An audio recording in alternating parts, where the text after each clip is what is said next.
It's a pleasure to be with you this morning, and I think the CBN, the Bankers Committee, and the Vanguard newspapers deserve special praise for availing us of this opportunity to share views on growth ideas and initiatives.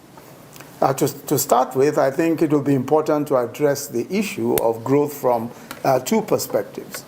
First is the immediate and pressing need to recover from the economic crisis caused by the COVID-19 pandemic.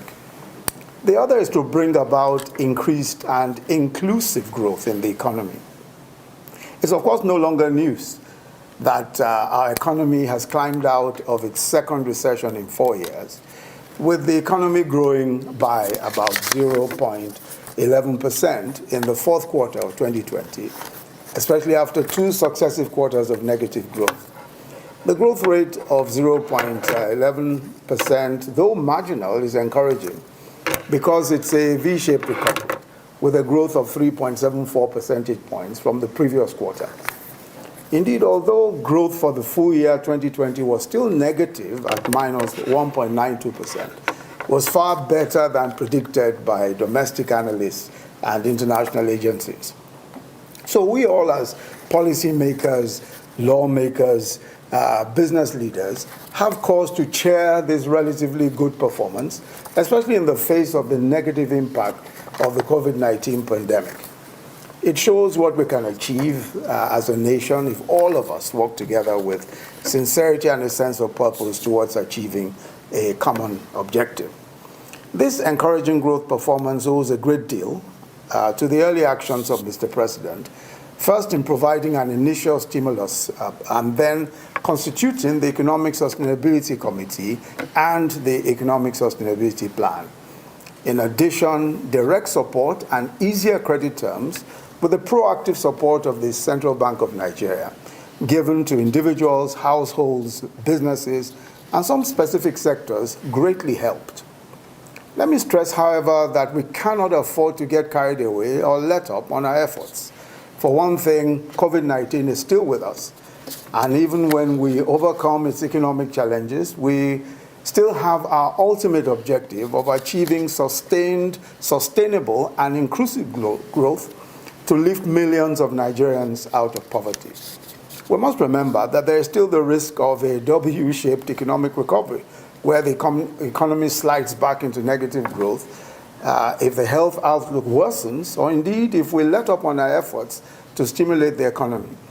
In terms of health, if the COVID-19 virus continues to mutate, or we relax our non-pharmaceutical interventions of social distancing, face masking, and hand sanitization, then we might be faced with increasing infection rates that may call for tightening of restrictions.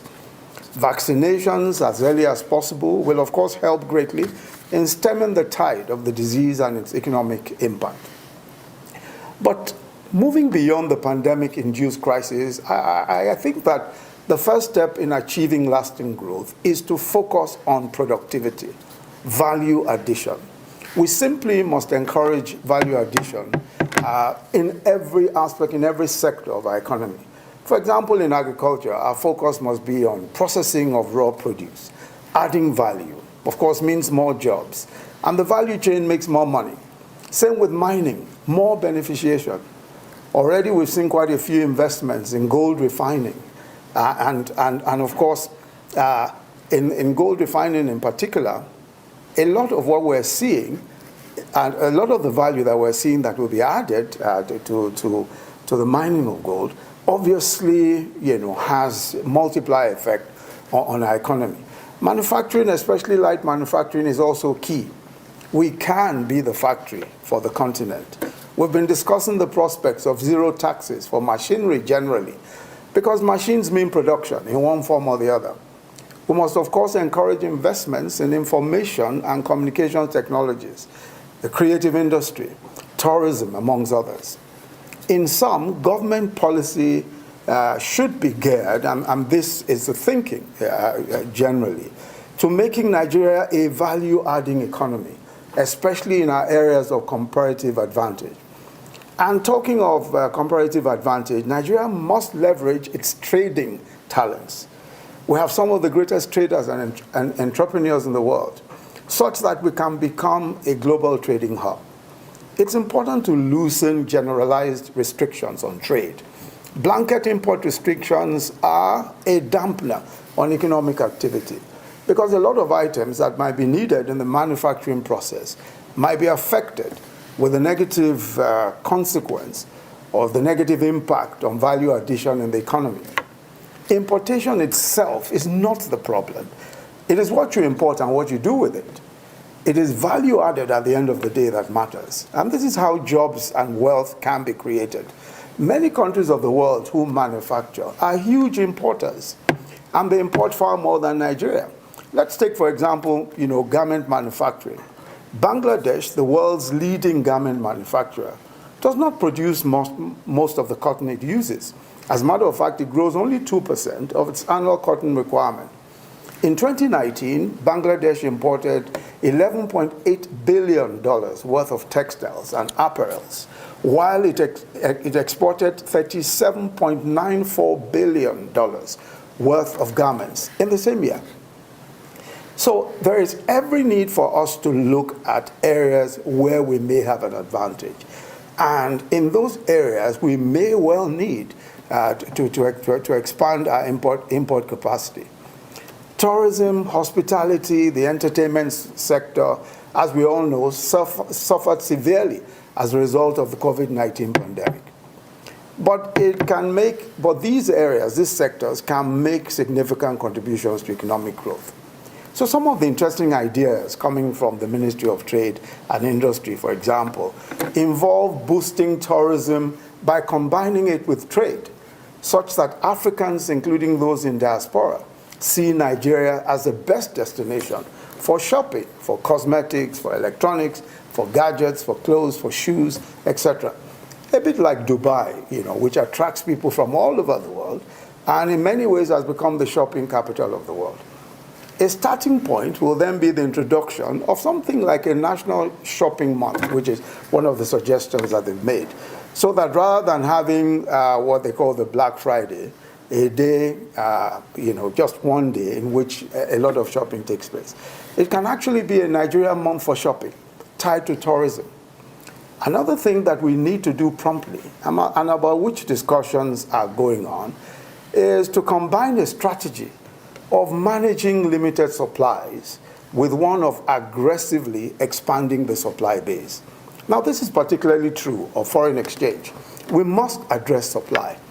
Aside from moving towards a more market-reflective exchange rate, we've accepted that we need to take more dramatic steps to boost exports in order to earn foreign exchange.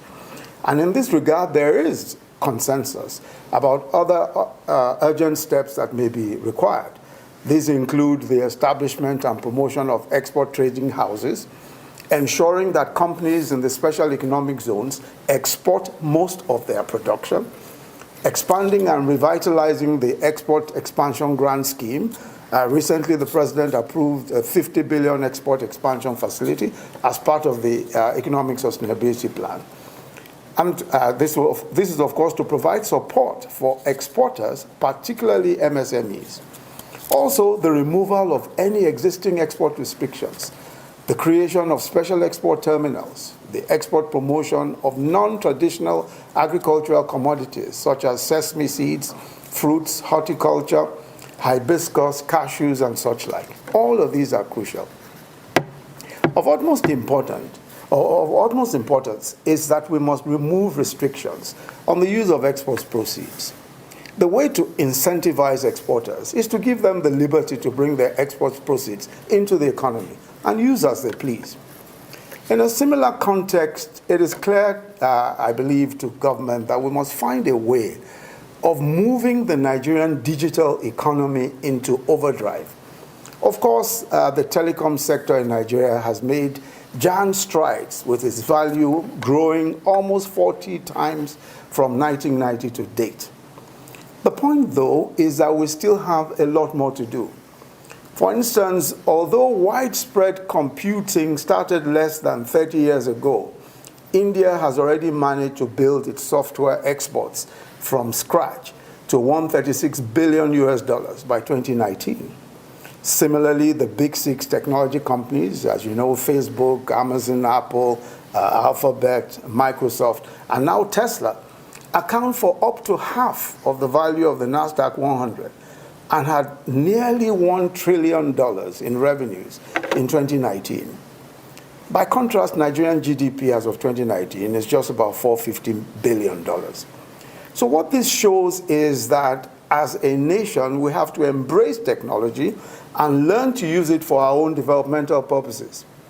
The banking industry demonstrated that it could do this with the introduction and deployment of BVN, but is yet to demonstrate, in my view, the same innovative spirit in relation to fintech and mobile payments.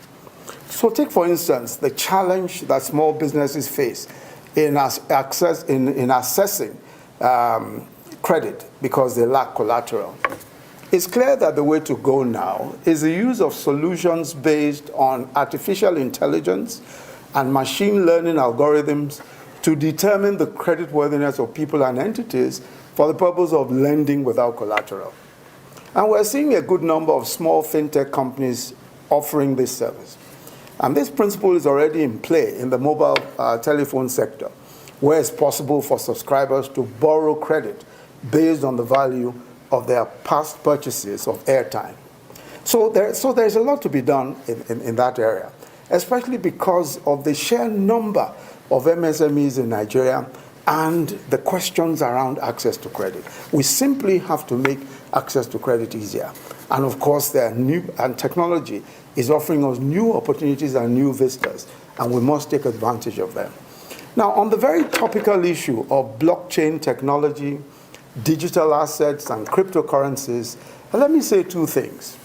First is that there is no question that blockchain technology generally, and cryptocurrencies in particular, will in the coming years challenge traditional banking, including reserve banking, in ways that we cannot yet imagine. So we need to be prepared for that seismic shift, and it may come sooner than later. Already, remittance systems are being challenged.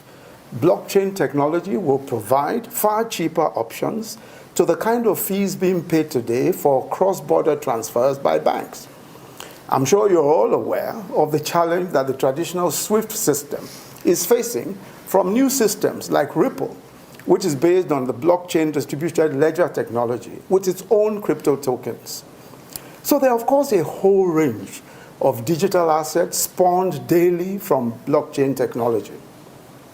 Decentralized finance, using smart contracts to create financial instruments in place of central financial intermediaries, such as banks or brokerages, is set to challenge traditional finance. The likes of Nexo Finance offers instant loans using cryptocurrency as collateral.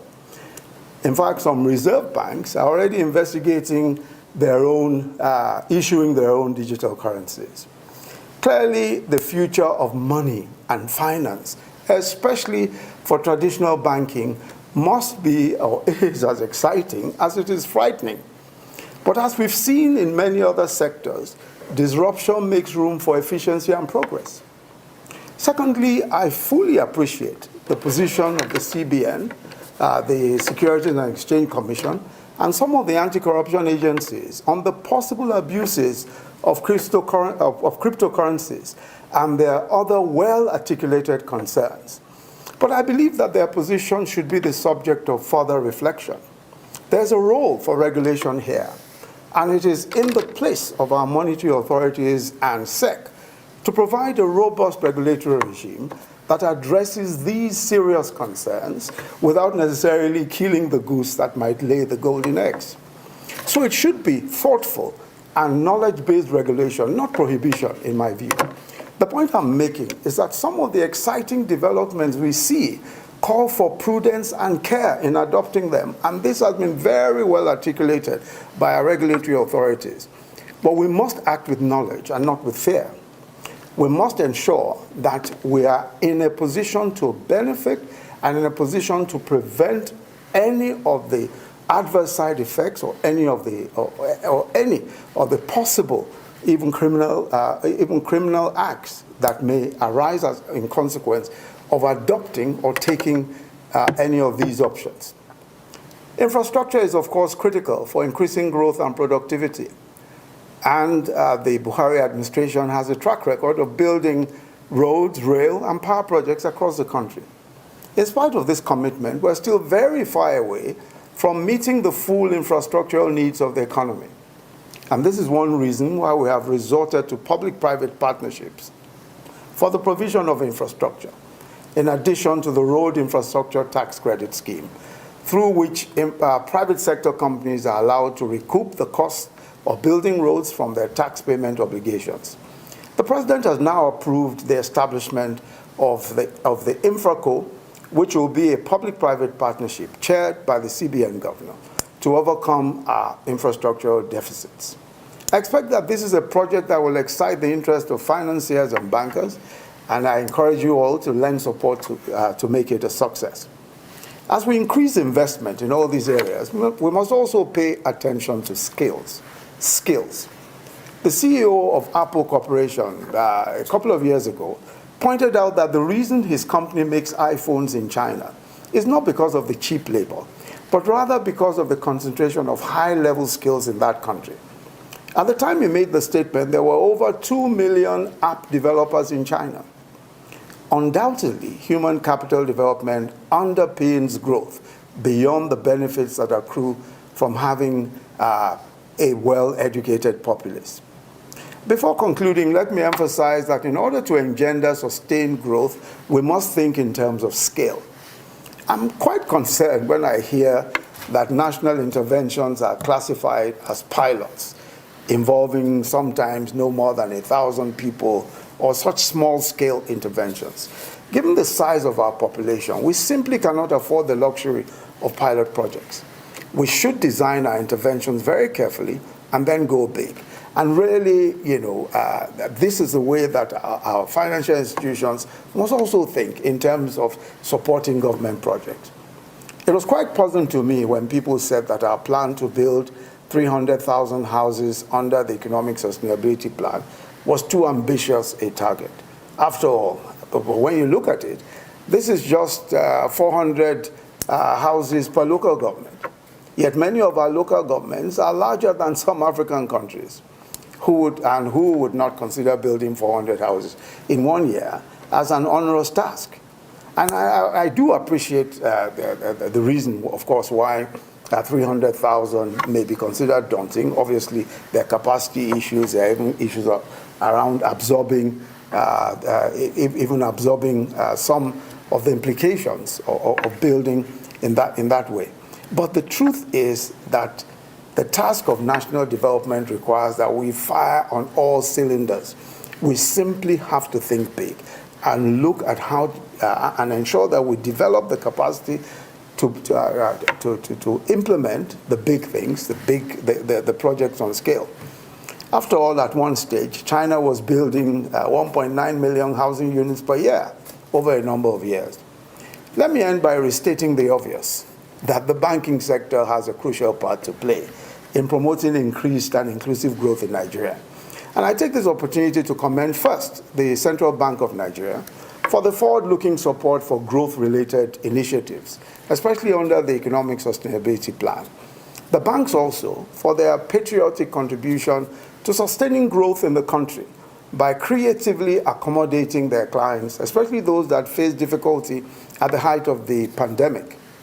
You should nevertheless go further to deepen the provision of patient or long-term capital that would allow businesses to grow over the long term. Some of you have shown this spirit with regard to providing finance for programs in the Economic Sustainability Plan, but we can certainly do a lot more in this regard. I know that you're in business to make profit, but I'm sure you don't need anyone to tell you that you'll make a lot more if the financing of investments promotes growth. I wish you very fruitful deliberations during the rest of this